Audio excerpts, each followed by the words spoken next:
Hello mtazamaji wa Lane Media, huyo ni mnyama Simba Sport Club akiwasili hapa kwa ajili ya mchezo wake dhidi ya Mafunzo, mchezo ambao unaenda kupigwa majira ya saa 2 kwa saa za Afrika Mashariki na Kati, na hicho ni kikosi cha Simba Sport Club kikiwasili hapa kwa ajili ya mchezo wao dhidi ya Mafunzo, mchezo ambao unatarajiwa kupigwa hapa kwenye dimba la New Aman Zanzibar. Ni Muungano Cup tena, Simba Sport Club dhidi ya Mafunzo, mchezo ambao unasubiriwa kwa hamu, manake mchezo dhidi ya Singida Black Stars na Mlandege, mchezo umetamatika na Singida kutupwa nje kwenye michuano hiyo. Kwa hiyo Simba na Mafunzo atakayeshinda mmoja wapo ndio atamfuata Mlandege, na hao hicho kikosi cha mnyama Simba wakiwasili hapa kwa ajili ya kufanya maandalizi kuelekea mchezo huo, mchezo ambao unasubiriwa kwa hamu sana. Huku nikukumbushe tu mpinzani wake wa karibu Young Africans ingia nusu finali kwenye michuano hii, michuano ya Cup. Tayari Young Africans tayari yashaingia hatua ile ya nusu finali akimsubiria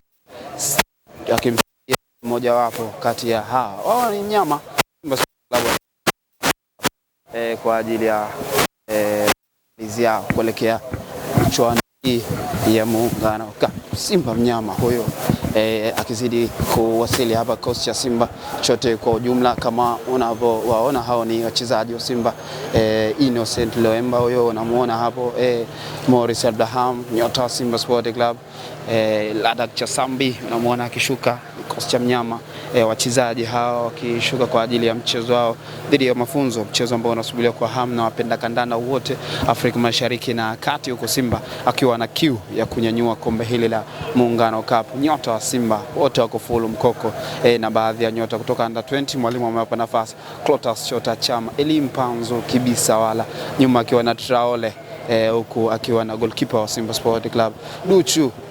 Hao ni nyota wa Simba Sport Club. Kagoma kama unavyomuona pia vile ni nyota wa Simba ambao tayari wako tayari kwa ajili ya mchezo wao dhidi ya Mafunzo na kuitafuta hatua ya nusu finali ya michuano hii ya Muungano Cup.